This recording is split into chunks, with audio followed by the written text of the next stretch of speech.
Hi everyone, welcome back to my channel. আজ আমি আপনাদেরকে তৈরি করে দেখাবো বিয়েবাড়ির স্টাইলে আলু ফুলকপি রেসিপি। এটাকে কিন্তু শাহী আলু ফুলকপিও বলা হয়। খেতে কিন্তু দারুণ হয়। একবার এইভাবে বানালে বারবার এইভাবেই বানাবেন আলু ফুলকপি রেসিপি। তো কিভাবে তৈরি করা হয় চলুন দেখে নেওয়া যাক আজকের এই ভিডিওটিতে। সো বন্ধুরা, আজকের এই ফুলকপি রেসিপিটি কিন্তু গোটা মশলা বেটে তারপর রান্না করব। তার জন্য আগে গোটা মশলাগুলোকে ভিজিয়ে রাখতে হবে। এখানে নিয়ে নিলাম 1 টেবিলস্পুন পরিমাণ করে গোটা জিরে, তারপর নিয়ে নিব 1 টেবিলস্পুন পরিমাণ গোটা ধনে। এইভাবে গোটা মশলা বেটে রান্না করলে কিন্তু রান্নাটা দুর্দান্ত হয়, খুব সুন্দর একটা ফ্লেভার আসে। তারপর নিয়ে নিলাম এখানে 4টে ছোট সাইজের শুকনো লঙ্কা। আপনারা চাইলে কিন্তু কাঁচা লঙ্কা দিয়েও করতে পারেন, তবে এই লঙ্কা দিয়ে করলে সুন্দর একটা কালার আসে। তারপর দিয়ে দিলাম একটা তেজপাতা এইভাবে টুকরো করে।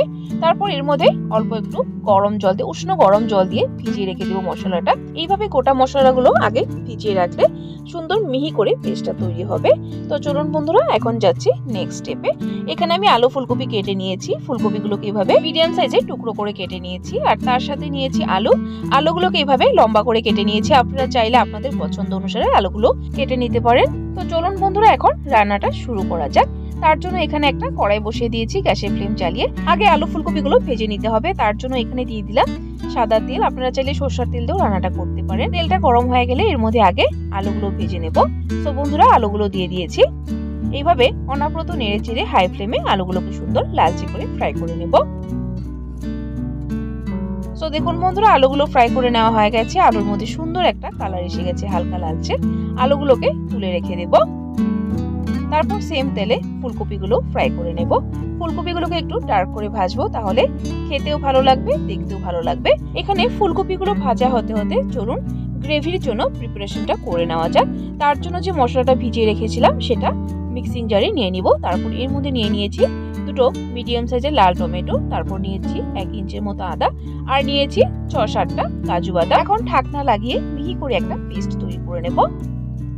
সো দেখুন বন্ধুরা, পেস্ট তৈরি করে নিয়েছি। ঠিক এরকম করে একদম মিহি করে পেস্টটা তৈরি করে নিতে হবে। তো চলুন বন্ধুরা, এখন দেখে নিচ্ছি ফুলকপিগুলো। সো বন্ধুরা, এদিকে দেখুন ফুলকপিগুলো সুন্দর ভাজা হয়ে গেছে। ঠিক এরকম করে একটু কড়া করে ফুলকপিগুলো ভেজে নিতে হবে। এখন ফুলকপিগুলোকে একটা আলাদা পাত্রে তুলে রেখে দেব। ফুলকপিগুলো তুলে রেখে দিয়েছি, একটু তেল কমিয়ে নিব, এতটা লাগবে না। সো বন্ধুরা, তেল কমিয়ে নিয়েছি। এখন এই তেলের মধ্যে বেটে রাখা মশলাটা দিয়ে দিব। দেখুন মশলাটা দিয়ে দিয়েছি। এখন এইভাবে নেড়ে চেড়ে একটু সময় কুক করে নেব। এর মধ্যে অল্প একটু নুন দিয়ে দিব। এখন মশলাটাকে 2 থেকে 3 মিনিট সময় ভালো করে কুক করে নেব, যতক্ষণ না মশলাটার কাঁচা ভাব চলে যাচ্ছে। তো দেখুন বন্ধুরা, ভালো করে কুক করে নিয়েছি। এখন এর মধ্যে অ্যাড করব 1 টিস্পুন পরিমাণ হলুদ গুঁড়ো, আর অ্যাড করে দিব 1 টিস্পুন পরিমাণ কাশ্মীরি লঙ্কা গুঁড়ো, সুন্দর একটা কালারের জন্য। আপনারা চাইলে লাল লঙ্কা গুঁড়োটাও ইউজ করতে পারেন। এখন ভালো করে মশলাটা কষিয়ে নেব। সো দেখুন বন্ধুরা, মশলার থেকে তেল বেরিয়ে এসে যাচ্ছে। এখন এর মধ্যে অ্যাড করব 1 টেবিলস্পুন পরিমাণ কস্তুরি মেথি। এভাবে হাত দিয়ে একটু ক্রাশ করে কস্তুরি মেথিটাকে দিয়ে ভালো করে আরো মশলাটাকে কষাবো। যতক্ষণ না পুরোপুরি তেল আলাদা হয়ে যাচ্ছে ততক্ষণ অবধি মশলাটাকে কষাবো। সো দেখুন বন্ধুরা, মশলাটা খুব ভালো করে কষানো হয়ে গেছে। এখন ভেজে রাখা আলু আর ফুলকপিটা অ্যাড করে দিব। সো বন্ধুরা, আলু ফুলকপি অ্যাড করে দিয়েছি। এখন মশলার সাথে আলু ফুলকপিটাকেও ভালো করে কষাবো। এই সময় এর মধ্যে অ্যাড করে দিব 3টে কাঁচা লঙ্কা কুচানো। ঝালটা এখানে নিজেদের স্বাদ অনুসারে দিবেন, আর কাঁচা লঙ্কাটা চাইলে কিন্তু আপনারা আগেও দিতে পারেন মশলাটা কষানোর সময়। তারপর অ্যাড করে দিব অল্প একটু নুন আগেও দেওয়া হয়েছে, টেস্ট করে প্রয়োজন অনুসারে নুনটা অ্যাড করব। এখন আলু ফুলকপিটাকে মশলার সাথে খুব ভালো করে কষাতে হবে, আর এই সময় গ্যাসের ফ্লেমটা অবশ্যই মিডিয়ামে রাখবেন, তবেই সুন্দর কষানো হবে এবং লেগেও যাবে না। তো দেখুন বন্ধুরা, মশলার সাথে আলু ফুলকপিটাকে খুব ভালো করে কষিয়ে নিয়েছি। এখন এর মধ্যে অ্যাড করে দিব 1 কাপ পরিমাণ জল। জলের পরিমাণটা কম দিচ্ছি, কারণ আলু ফুলকপির এই রেসিপিটি কিন্তু একটু শুকনো শুকনো হলে খেতে ভালো হয়। যদি আপনারা একটু গ্রেভিটা বেশি রাখতে চান তাহলে আরেকটু পরিমাণ জল অ্যাড করতে পারেন। সো বন্ধুরা, জলটা দেওয়ার পর ভালো করে নেড়ে চেড়ে মিক্স করে নিয়েছি। এখন আর 1 মিনিট সময় কুক করে নেব। যদি সবজিগুলো আলু ফুলকপিগুলো গলে না থাকে তাহলে কিন্তু এই সময় একটু ঢেকে দিতে পারেন, সুন্দর গলে যাবে। এখানে যেহেতু আমি দেখছি আলু ফুলকপিগুলো সুন্দরভাবে গলে গেছে, আমি আর থাকছি না। সো বন্ধুরা, আলু ফুলকপির এই রেসিপিটি কিন্তু আমার প্রায় তৈরি হয়ে গেছে, আর শুকনো করব না। এখন লাস্ট এর মধ্যে দিয়ে দিব 1 টিস্পুন পরিমাণ গরম মশলা, আর দিয়ে দিব ধনেপাতা কুচানো। এখন একবার ভালো করে নেড়ে চেড়ে মিক্স করে তারপর গ্যাসের ফ্লেম বন্ধ করে দেব। তৈরি হয়ে গেছে আমার শাহী আলু ফুলকপি রেসিপি। দেখুন সুন্দর কিন্তু আলু ফুলকপিগুলো গলেও গেছে।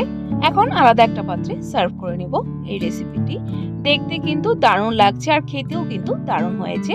অবশ্যই একবার এইভাবে আলু ফুলকপি রেসিপি ট্রাই করবেন। আশা করছি আপনাদের পরিবারের সকলেরই খুবই পছন্দ হবে। আর এই আলু ফুলকপি রেসিপিটি কিন্তু ভাত, রুটি, লুচি, পরোটা, নান সব কিছুর সাথে সার্ভ করতে পারেন। দারুণ হয় খেতে। সো বন্ধুরা, রেসিপিটি কেমন লাগলো কমেন্ট করে জানাতে ভুলবেন না। আর যদি ভালো লেগে থাকে তাহলে কিন্তু একটা লাইক দিতেও ভুলবেন না। আরও এরকম নিরামিষ রেসিপির আপডেট পাওয়ার জন্য আমার চ্যানেলটাকে সাবস্ক্রাইব করে দিবেন। সাবস্ক্রাইব করে পাশে থাকা বেল আইকনটা ক্লিক করে অল করে দিবেন। তাহলে আমার চ্যানেলে যখনই কোনো নতুন রেসিপি আসবে নোটিফিকেশন আপনাদের কাছে পৌঁছে যাবে। ভিডিওটি সম্পূর্ণ দেখার জন্য অসংখ্য ধন্যবাদ। ভালো থাকবেন, সুস্থ থাকবেন।